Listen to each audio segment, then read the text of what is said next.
Here we go again on another episode of Benched. How you doing today, Coach? Loving life, especially when you're in that chair. Yeah, that's right. That's right. Let's talk about the Lakers versus the Sun. It's the second of a back-to-back. LeBron is sitting out the first game. Hopefully, we see him in the second. What's your thoughts on the Suns and us preparing for this back-to-back?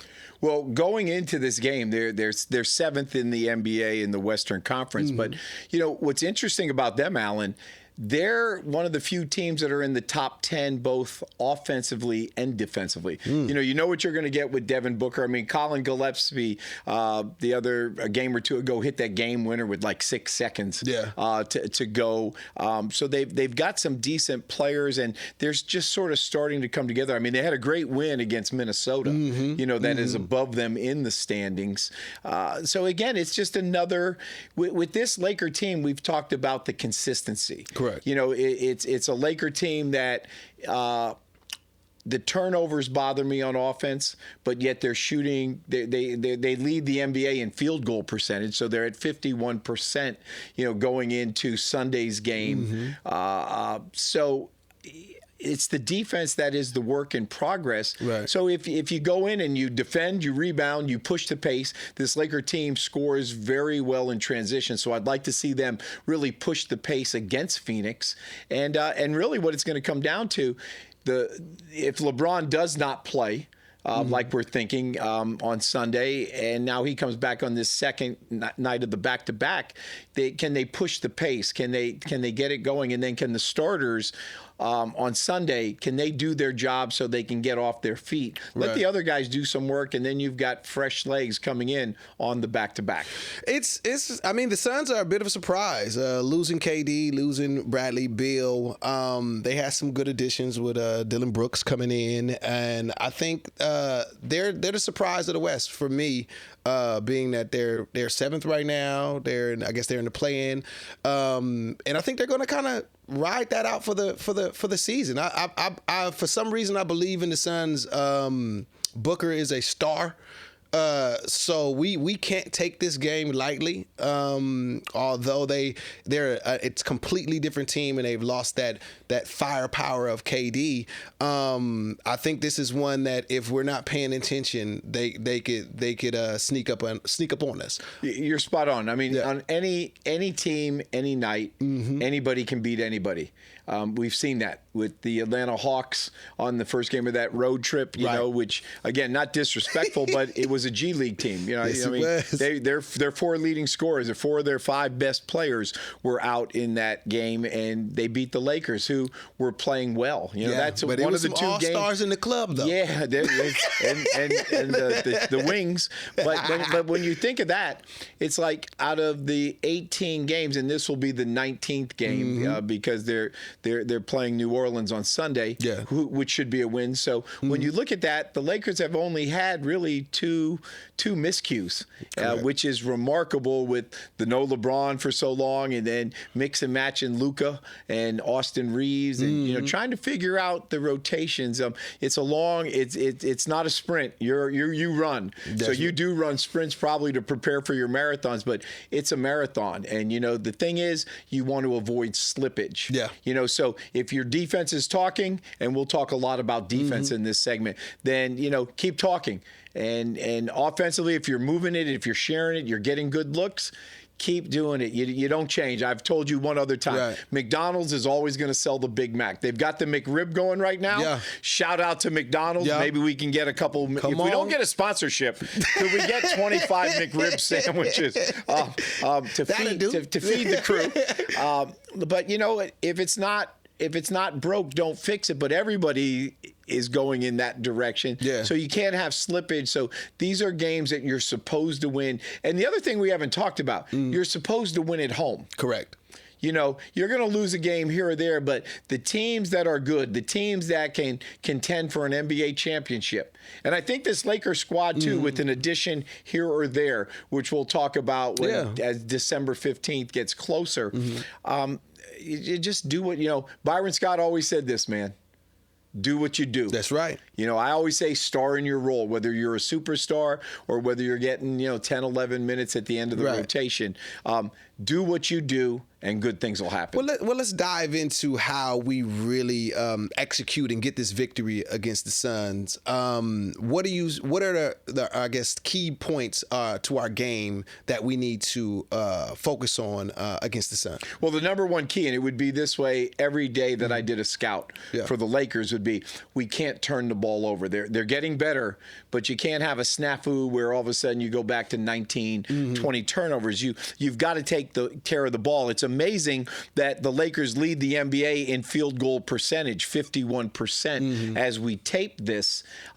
So they're getting to their spots, but every time you turn the ball over, like the goal on offense isn't to make every shot, right? No one as a team has shot 100%. Right. Okay, so you have guys that have that night when they're in that rhythm and they're in that flow, and they're 7 for 7 from the field. Yeah, that's a great night. But you're always going to miss shots. But the goal of an offense is to get a good shot every possession down the floor. And when you turn it over, now you have no shot, and then that puts your defense in peril. Right. It puts now you're in scramble mode because, you want to have floor balance. Your offense has a lot to do with your defense. Right. So you just want to take good shots. And again, I think this team is very unselfish. Right. And there's nobody hunting shots. And they understand the old NBA thought process that if someone's hot, keep going to the well, keep getting that water, and when it dries up, you got to dig another well. Go find somebody else. So, staying on offense, like who do you think outside of our big three will be key offensively against the Suns? Well, I'd like to see Rui. We've talked in the last episode about Rui because I have a funny feeling he's going to be in the right spots. And JJ will make sure of that. LeBron will make sure of that. I don't know what Luka yells sometimes in his foreign language. Yeah. So you don't know. Like there was a clip viral where someone said that, like a little kid said something like, "Luka, you don't play the right way," or just something they yelled out, and then Luka said something back, but it was in his native tongue. Right. So you really don't know what he's saying, but the person that did.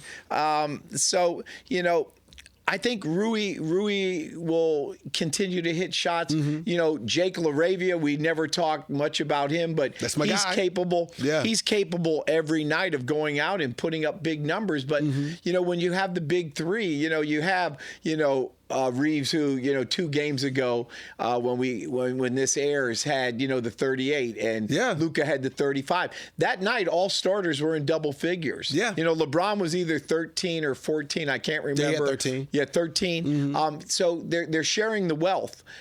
It's the other guys, get your average. Yeah. And your superstars trying, Austin Reaves, keep playing like an all-star because he's going to be an all-star. So would you consider this a sort of a revenge game for DeAndre Ayton, being that he's going back to one of his old teams, and they're not the same team, but Devin Booker's still there. How do you feel his approach about this game? I'm not big in revenge games. I'm not big, as you get to know me, I'm not big on revenge games, and I'm not big on, this guy plays with the chip on his shoulder. I believe you can have a chip on your shoulder to make it to the NBA. Right. I believe, you don't get drafted. Austin Reaves should have a chip on his shoulder, but I don't think he plays. To say Austin Reaves plays with the chip on his shoulder is such a disservice. Austin Reaves plays the game the right way. He gets game shots at game spots. He's even defending better this year because when you put up big numbers, you are energized. Not that he needs to be, but you're more energized. Like a guy that's a okay offensive player, if he's playing great on defense, now that flow goes to you. It's kinetic energy. It's ventricular follicular motion. I don't know what that means, but I've always wanted to say that. Follicular. Okay. Okay, we always make up words, man. Coaches make up words, and you never get last names right. That's right. I worked for head coaches that could not say the last name of some of the players that I recruited from overseas. I love it. But that's where nicknames come into play. There's no question. Everybody, it's D-Mill. It was B. Scott. It was CP. It wasn't even CP3. It was CP. It was Gat, on that New Orleans squad that we had. Everybody had a nickname. I love it. All right, well, speaking of defense, let's talk about defense and where some of the efficiencies or some of the deficiencies that you see in the Lakers. Well, I think number one, it's your on-the-ball defense, but I think you have to break down the defense in this. Okay. There's got to be individual defenders, and that starts with playing in a stance. So you've got to get in a stance, and then when you're in a stance, you have to move your feet, and it's very simple. We call it the step slide. So, you know, the whole goal of defense is if you had the ball and the basket was behind me, we can take all the coaching talk out and all the clinic talk. If you've got the ball, I can't let your shoulders get by my shoulders. Okay. And so squared up, it's easy. Our shoulders are squared. When you put the ball on the floor, whichever way you go, I'm going to have a contest hand in case you want to rise up. I'm going to have a pest hand. If you were to dribble that way, my contest hand turns into my pest hand, where I'm a pest. And then this comes into a passing lane hand pass, so you can't freely give it up. So you have a contest hand, you have a pest hand. When you engage, the windmill effect gives you the momentum to step slide, because I want you to play sideline to sideline. I don't want you to make a penetrating dribble drive. So with that, I have to have, as you go to dribble, give me that hand as a dribble. You're dribbling. I've got to take an extra slide, and I have to get my head on the ball. Got you. And so think of that. If my head is on the ball, you can't get by my shoulders.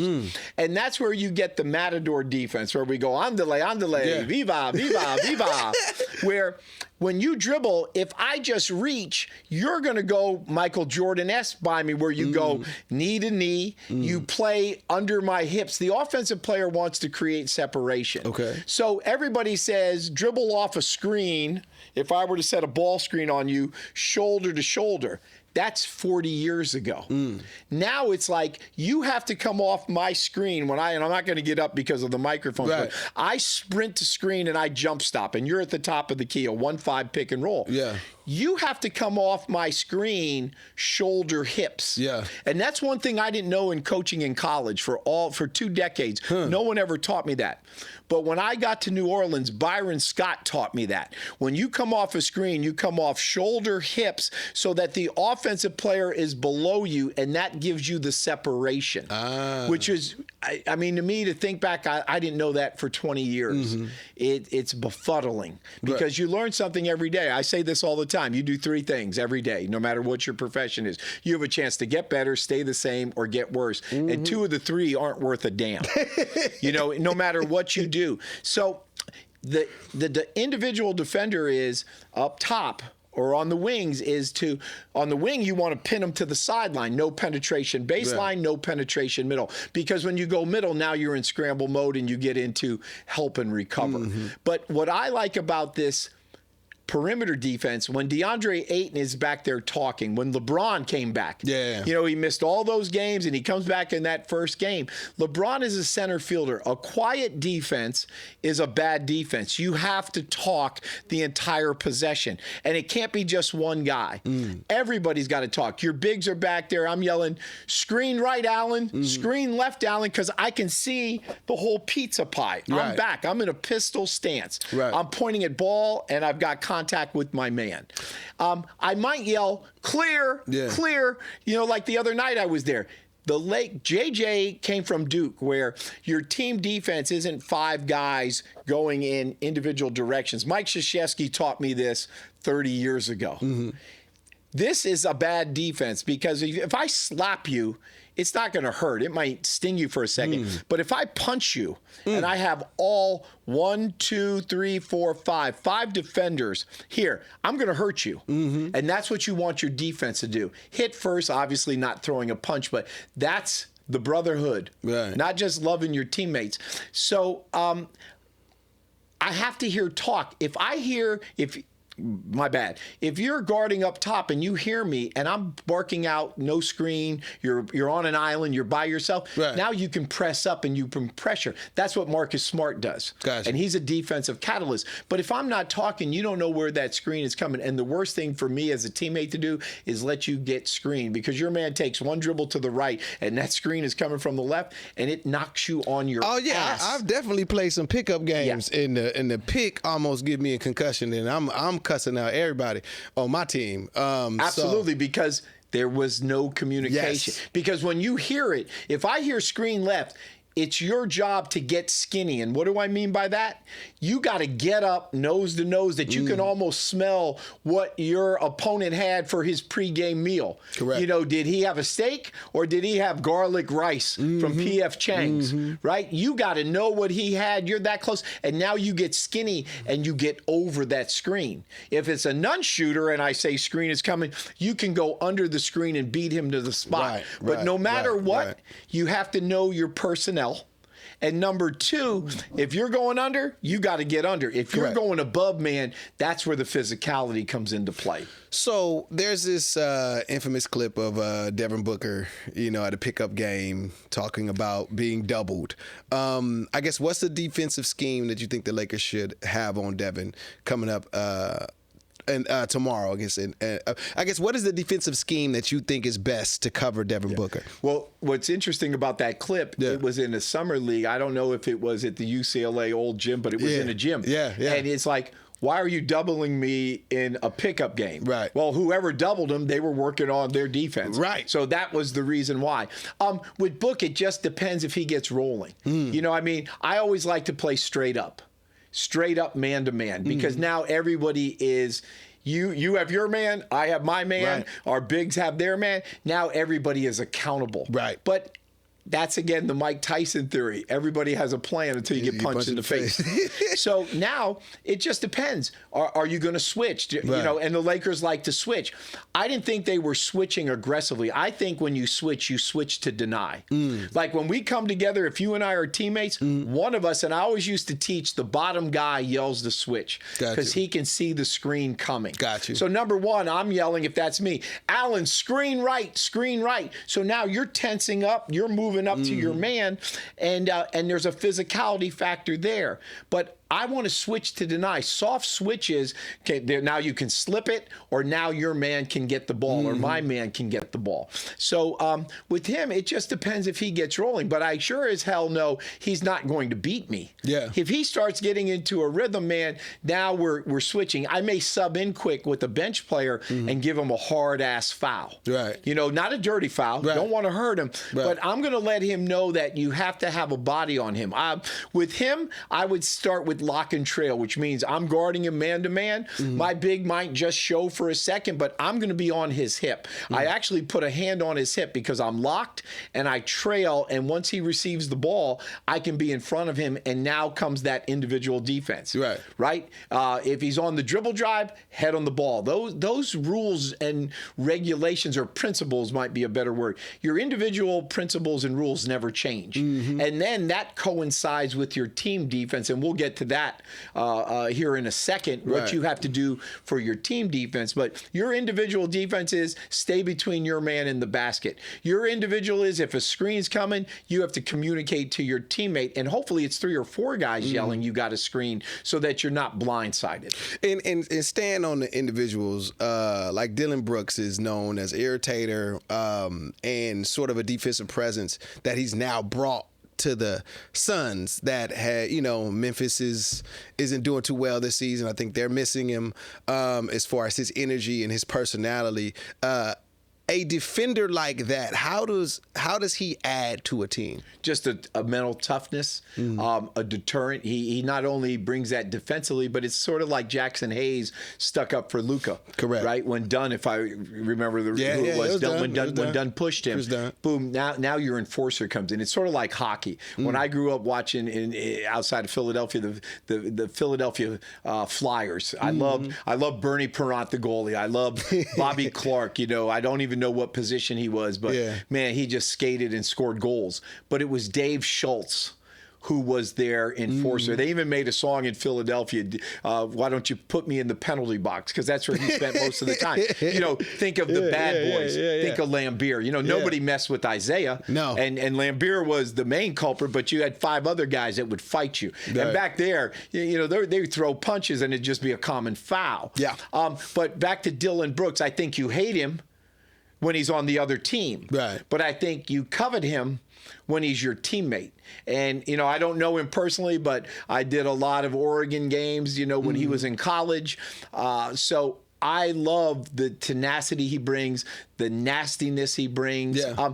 And if you're not if you're playing a team and there's not an equal mental toughness, he's an irritant. He gets under your skin. Yeah. And he doesn't just mess with one guy, he messes with everybody. So I like that toughness that he brings to them, because whatever jersey he has on, he's going to fight you to the death. Yeah. He again, I don't know him, but from watching him, he'd be in the club where I told you, like Kobe, CP, Kevin Garnett, in the sense of they don't love to win.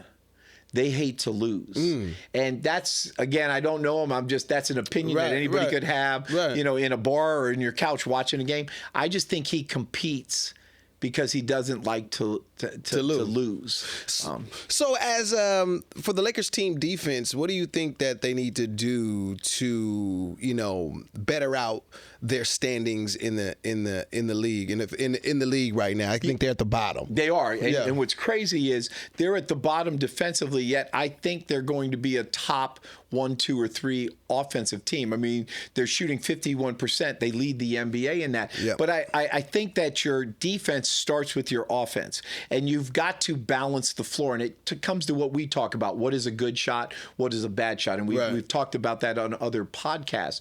So it all starts with floor balance. It all starts with knowing your teammate. If you're in the starting 5, I know where your shots are. I know where we're trying to get you the ball. Even if you're the point guard, once I receive it, say I'm your 2. Right. I know when you're coming a screen. I know what angle you want. I know the level that your hands are at. I mean, this sounds all scientific and it sounds like bum, bum, bum, bum. But when you're great, you know that about your teammates. Right. Point guards, which I would always say you're my point guard for simplicity in this studio. You have to know all 4 guys, where we want the ball, how we want to receive the ball. You got to know that with DeAndre Ayton, you have to throw it a little bit higher, not because he's a lob threat, because he's not. Jackson Hayes is a lob threat. But if I'm getting the ball to DeAndre Ayton, I want to get a little higher because I'm trying to keep it where he catches it high, he keeps it high, and he shoots it or he finishes it high.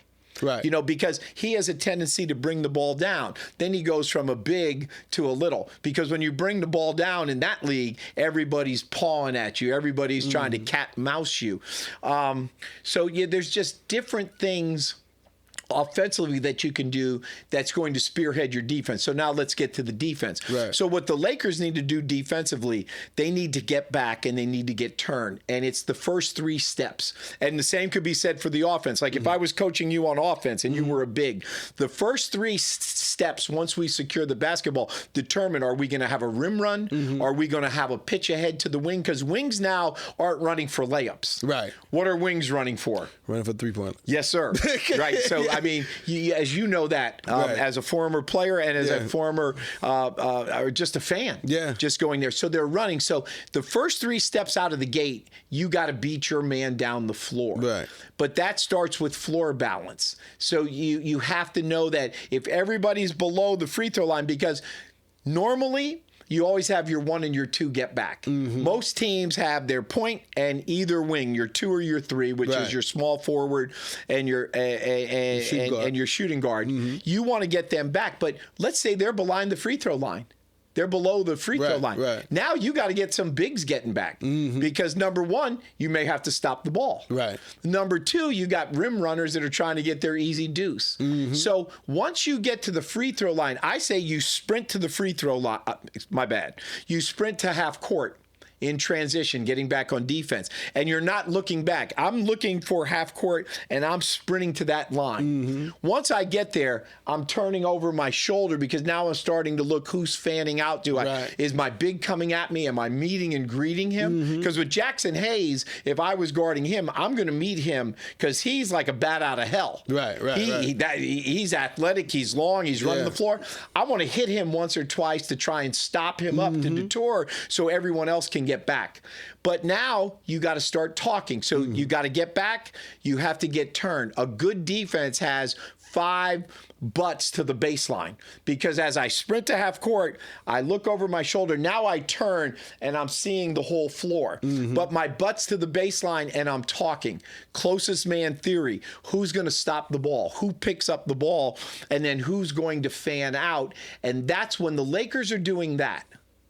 I think they are so much better because now they can see, they can talk, and that's when the physicality comes in. So now if you're out on the wing and you're trying to catch the ball, I can press up on you. And just moving you off the free throw line extended is where the free throw line comes across and where the three-point line is. That's good offense. If you have a two-guard front, you got two guards up top, you got your two wings, you got your one big.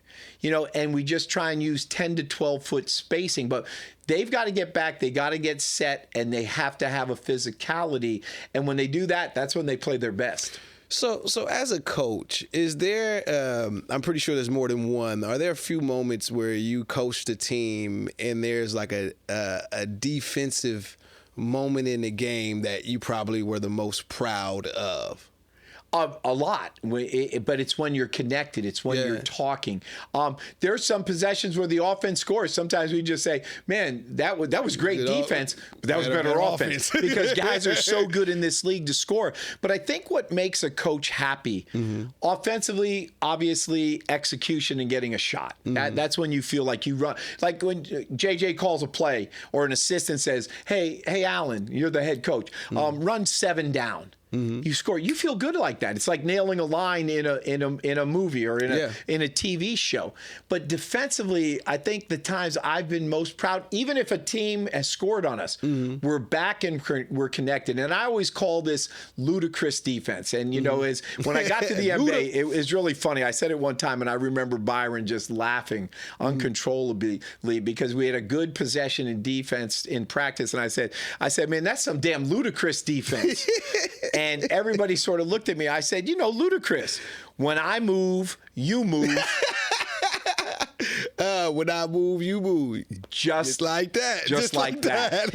And the players looked at me and they were like, damn, that was good, because that's what defense is. Yeah. You have to be on the balls. So let's go back. We're turned. And we have 5 butts to the baseline. We have 10 eyes on the ball. So now where ludicrous defense comes, when the pass goes to the wing, if I'm guarding the passer, I have to jump to the ball. And what do I mean by that? So I'm guarding you. You're on top with the ball. You pass to the wing over there. I'm going to jump to the ball. I want to be up the line, on the line. I can't lose sight of you because you could back cut me. So again, we're going to get some boards in here, and I'm going to X and O with you to teach you, but I also want to teach the people that press subscribe and play on podcast. That's right. But then again, the people that are watching already know it's benched-NBA. Get your friends. Talk to them, coach. Tell your partner. Call Waymo, call Burger King, call McDonald's. There's got to be some lawyers out there. Like, don't call Jacob. Call Dave and Allen if you want a basketball fix. I love you, Jacob. But anywho, I jump to the ball because if the wing player gets beat, I'm there to help and recover. So talking, being connected, and if you're ever flat-footed, that's bad defense. If the ball is passed and you move on the flight of the ball, that's great defense. When you have bigs that talk, when there's a switch to deny and now they're out of sorts and you get them into low shot clock, I call those duress shots. Those are the times that I really, really remember, both in the NBA and college. And then the last thing I'll tell you on that is I used to chart at every level, every 5 possessions defensively. And my goal as a defensive coordinator would be to get 3 stops out of every 5 possessions. Very hard to do, but if you can do that, or you can get close to that, you're going to win the game. Okay, so what are, I guess, the 5 keys to victory for the Lakers against the Sun coming up? What do you think are the 5 keys that they need to focus on? Well, the most important is take care of the basketball. So they've got to do that. Number 2, I'd like Luka getting started early. So I think this team really has done a great job. I mean, there was a game the other night where he had 24 points, but they were still down, which meant the defense let them down. So I like Luka to get start early. From an offensive standpoint, feed your bigs. Get your bigs some easy baskets. Okay? Then defensively, get back, get turned is 1, and then the floor balance, because that all translates into your transition defense. So those are the things that I would put on the board, and you could do that for every single game. Obviously it's point specific when you have someone like Book who is elite. Just a great player. There's more on the scouting report than him. With Dylan Brooks, I don't know what I would put on my scouting report other than number one, you can't match his tenacity. You have to exceed it. You can't match his physicality, because when I say punk you, I don't mean in a bad way. I mean in a way where if I was coaching him, I want him to punk you. I want him to come down and to put that elbow in his opponent's Adam's apple. All right. And he's going to do it. And he's going to talk some shit doing it. All right. And now it becomes personal. So when Dillon Brooks can get someone into a personal match, that takes away from the other four guys on that guy's team. That's right. So, that's what he does. That's who he is. Okay. That's why he's in the league. Yeah. Not to take away his skill set, but his tenacity and his physicality. And I'll say this in a nice way, him being an asshole on the floor. Yeah. That's a good thing. Mm-hmm. That, I won't say that about Kobe, but Kobe was that. Yeah. You could think that. I mean, remember when Matt Barnes wanted to flick the ball at him and he just looked at him like I think that's when they became friends. Exactly. And that's when Kobe, I don't want to say found a newfound respect, because I know he always respected Matt for what he did, what Matt's role was, but that's when it was like, he could play with us. Oh yeah, he's got the heart for it. All right, let's play a little game real quick called let's go over or under. All right, we got the Lakers versus the Suns. Luka scoring 35. Over. Okay. Austin Reaves 10 rebounds. Over. Okay. LeBron 15 points. Under. Ooh. I think he's in that 10. And again, if he's hot, if he's rolling, he could go. Okay. Because he'll be rested. But that just depends on, does he come out and get Luka started in the first quarter? Correct. Does he pick, again, I want him to score double figures every game. Mm-hmm. And I say under, and he could have 30. And then everyone says, well, Coach Dave Miller doesn't know what the hell he's talking about. Because that's like going to Vegas and putting it all on either red or black, right, at the roulette table. It's just whatever your gut feel is. Or, I don't know what he's going to go, but I know what the averages have been, and I know why this team is successful right now. Right. Because LeBron is fitting in as a playmaker. But we said in the last podcast, on any given night, he can get you 40. Right. Trust me on that. Right. And it could be he could get you 40 against Oklahoma City, but you know what Oklahoma City wants? Oklahoma City wants LeBron James to score 40 points. Yeah. Because he's going to monopolize the ball, and he's getting 40.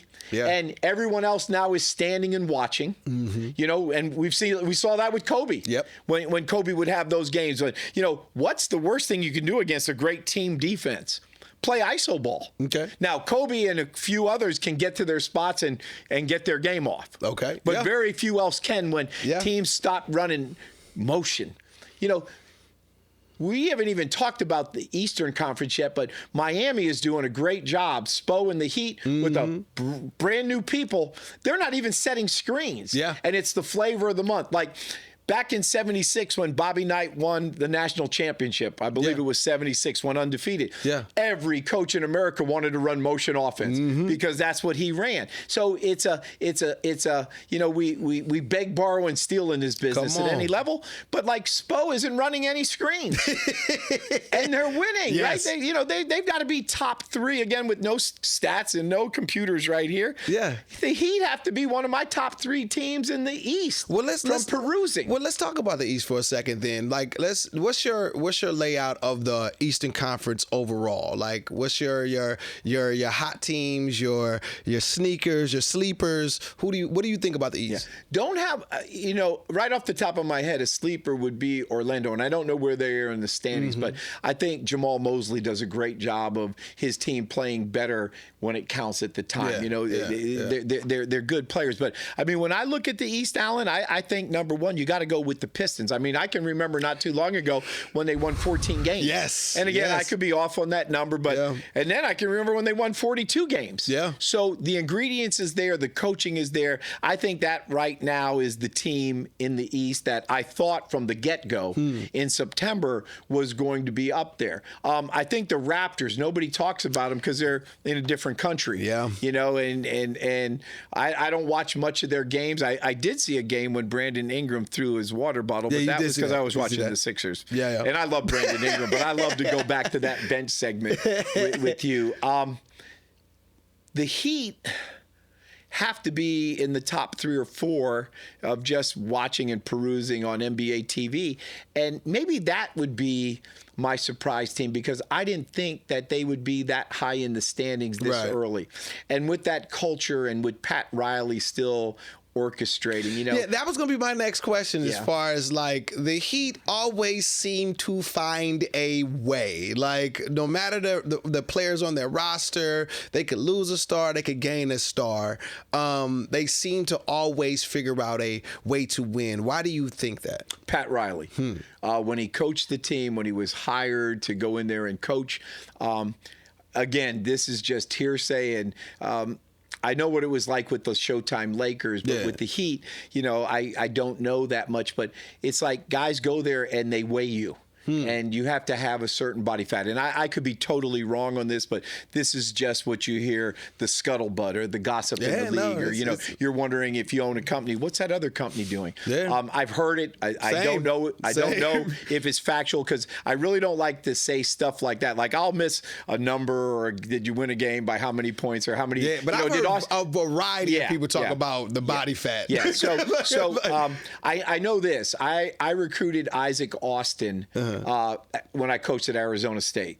And I do know that he went to the Jazz. He was Karl Malone's rookie, got hurt. And when he came back, if my memory's right, it is right with the Heat. But Ike Austin, I think, got most improved or sixth man. He got some award when he was with the Heat, and that's because he was in the best shape of his life. Like, if I was your agent and I knew you were going to Miami, whether it be a trade or they were going to draft you, I would tell you, Allen, before you get there, you better be in the best shape of your life.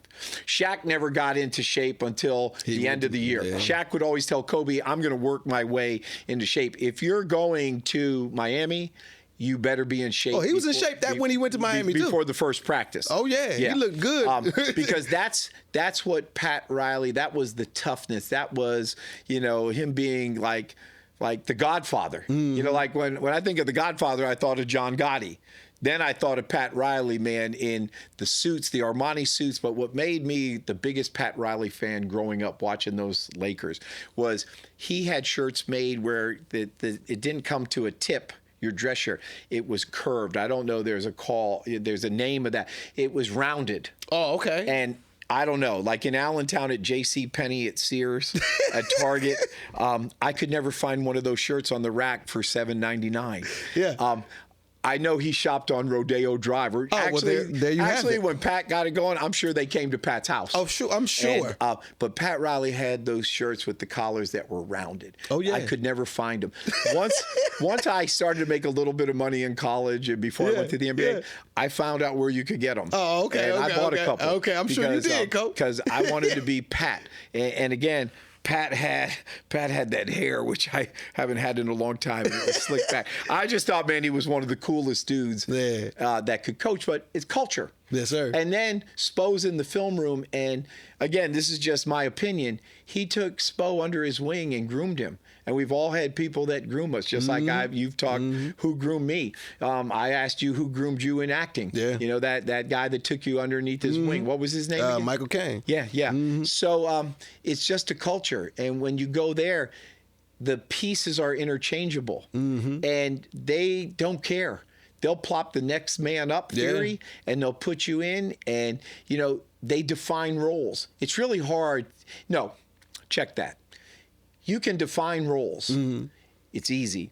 You can give roles. It's easy. But the key is to have culture for players to accept roles. And you could do that on a movie set. Yeah. Again, I've not starred in any movies. I've watched a couple be filmed. In business, can you digest your role? And then you've always heard me say, can you star in your role? So their stars know what their job is. They're bench people, there's rebounders, there's screeners, there's guys that sit on the end of the bench and have the best seat in the house, man, for 82 games in playoffs that are happy for the success of others. But I just love the way they give roles, and if you don't want to be a part of it, goodbye. Listen, we'll get the next man up. Culture is everything, and I guess one more over under. with the winning culture of the Lakers, we got this winning streak. I'm going to already speak it into existence. The victory margin, 5 points over under. Well, I don't care about victory margin. Okay. Okay, because I want to win by 20. That's right. I want to win by 1. But I believe. Oh no. This is. I don't think the Suns game is a cup game. But I think it's not. It's not a cup game. Yeah, because the cup game would be San Antonio. Maybe on December 10th. Which the victory margins play a part as far as tiebreakers. Yeah, and also like in NCAA basketball right now, when you watch a team, I bench someone, but that was an exhibition game when the Tennessee scored 148 to a team that scored 48 points. Yeah. I get with these rankings and everything you do in college basketball that if you do play a crappy team, that's why you beat them. Gotcha. I just have a hard time doing that. Gotcha. I have a hard time, we'll just say Duke right now because Duke is so good. Duke playing someone and beating them by 200. I'll make it crazy so it's not realistic. Right. Do you imagine how bad those kids feel? Yeah. It's great to go to Duke and play, but like to get I feel crappy when you get beat by 20. Right. But to get beat by 100 or to get beat by 200, that's so demoralizing. I get all that. But to answer your question in the over/under, you said, do the Lakers win by 5? Over. Over? Yeah, Lakers will win over. It's a home game. Yeah. LeBron will be rested if the starters do their job. Yeah. I'd like to see Luka play and Austin play a little less minutes. And again, you would think that when you're playing a cellar dweller, but if you do what you're supposed to do at home, and big props to the Laker fans that have been at these games, man, Laker fans are always behind their team, but it's been energized, man. It's been fun to go to games. And right now they're the team in LA. They of course you'd say Laker fans are gonna say they've always been the team. That's right. There for a while, and you're a Laker fan, but there for a while, it was more exciting to go to a Clipper game. It was a little sad. It got a little sad. And then, I said we went in that stretch when we just couldn't beat the Clippers. Yeah. When I was covering them, and truth be told, the Laker games sometimes they were great, but they weren't as fun as the Clippers. And now the Clippers are struggling. Yeah. So I'm going to say it. It's a lot more fun to go to the Laker games right now, and I've been to both. And there's just an excitement in there. Luka is the future. Yes, he is. You look at Austin Reaves. He's not going to take a hometown discount, but he's playing in a contract year. Oh yeah. That you don't want to let him go. No. And you've got your building pieces. We don't know what's going to happen with LeBron. No. We'll see. Is that and LeBron will enjoy every moment. It's year 23. Yeah. So and you know what? If you have a team like this Laker team where he doesn't have to do it until he needs to do it or he wants to do it. Yeah. There's some particular games. Man, you're saving so much wear and tear on those tires, which would be Nikes. And now he's picking and choosing his moments. He could have a game where he does want to go off. If he's in Cleveland. Cleveland. Regardless of what JJ says, we go out on the floor, man. I'm getting the ball to LeBron. That's right. That's right. And I'm going to continue to go to LeBron just like LeBron continues to get the other guys off. And we've talked about this. Everyone used to say he wasn't clutch because he made the right pass. It used to piss me off. Oh, well, he didn't take that shot because he got somebody else a better shot. Well, Jordan, Kobe would have taken that shot. That's okay. That was their game. Right. LeBron learned to play the game the right way. I always said that about Bronny at Sierra Canyon. The few games that I saw is that he plays the right way. And even here in the NBA, there's people that say he should be in it, he shouldn't be in it. We're not going to discuss that. Right. Because he's in the NBA. Right. He's in the NBA. He plays the right way. And there's so many people that don't play this game the right way in the NBA, but more importantly in college and especially in high school. Do you ever go to a high school game and hear parents yell, defend, rebound, pass? What does, and again, I ask you these questions. We don't rehearse. We don't even have bullet points of what we're going to talk about. This is Captain Stubing from the Love Boat. And who was the bartender? I know who you're talking about. I can't remember his name, though. I just go with the flow, man. I go with the flow. But what was I going to ask you? I forgot. What was it? No, it was, why would I Captain Stubing? You were. Oh, what do parents yell at a game, at a high school game? What do you think parents yell every time down the floor? Oh, the score. Shoot. Yeah. Shoot. Definitely. Every AAU game. Yeah, Shoot. Shoot. The only other thing I hear that sort of ticks me off when a dad yells, his kid's guarding someone, he can't go left. He can't go left. Man, think how bad that kid feels. And then his parents on the other side. Oh, yeah. Because we all know he can't go left. Yeah. But that dad is up there, he can't go left. You know, like... we got to do something. I'm not gonna lie. I was one of the parents. Coach, why you do me like that? Listen, I sort of had an inkling. I definitely have done it. I ain't gonna even sit here and let you. Hey, no problem. We get over it. But think of how that kid got in the car and he looks at his dad and he goes, "Here, you be that kid." He got to work on his left. No. You're right. You're my dad. I'm the kid from the other team. You're right, look me in the eye. Look me in the eye, Daddy. And what would you say to me? What, son? Go ahead. Daddy. What, son? Do I really suck going left?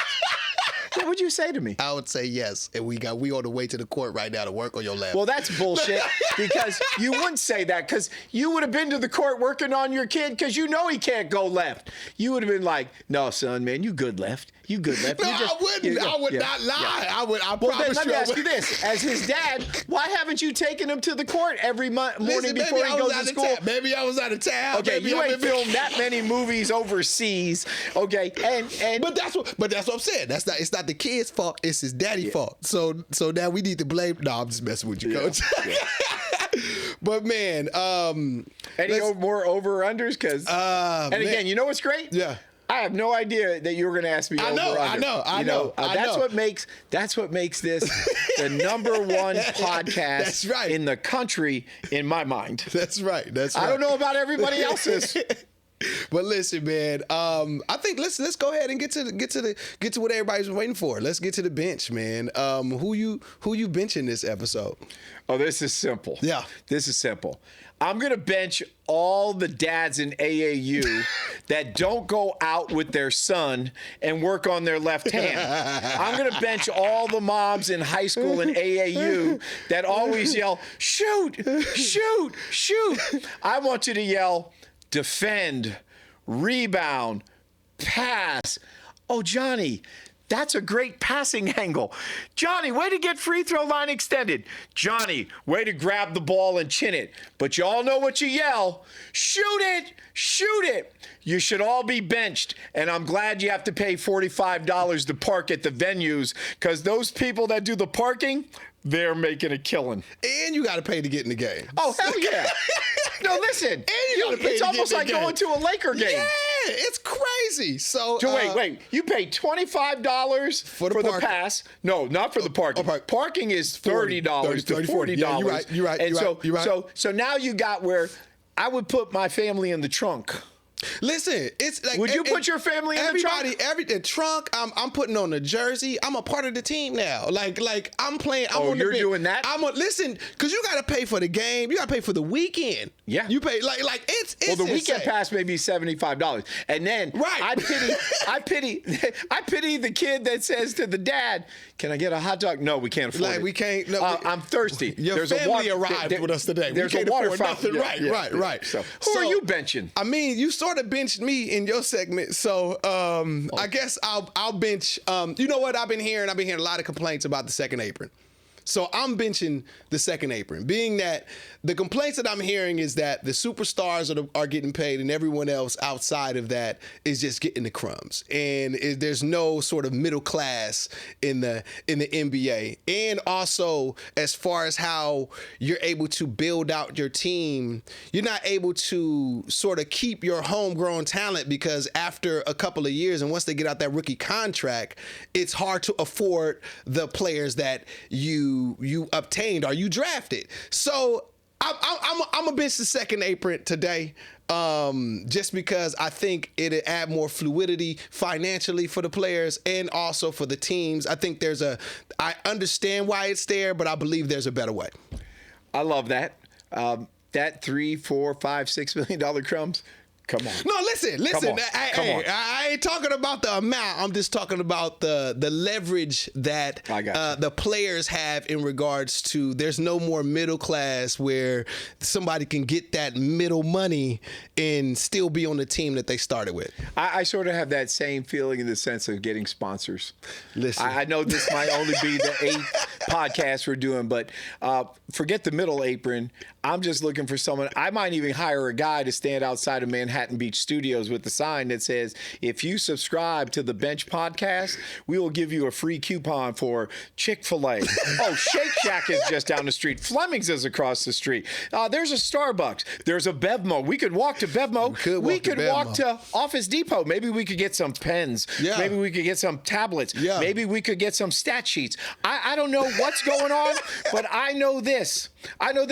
I'm running out of money. Look at all the lights in this sign that I have in my garage.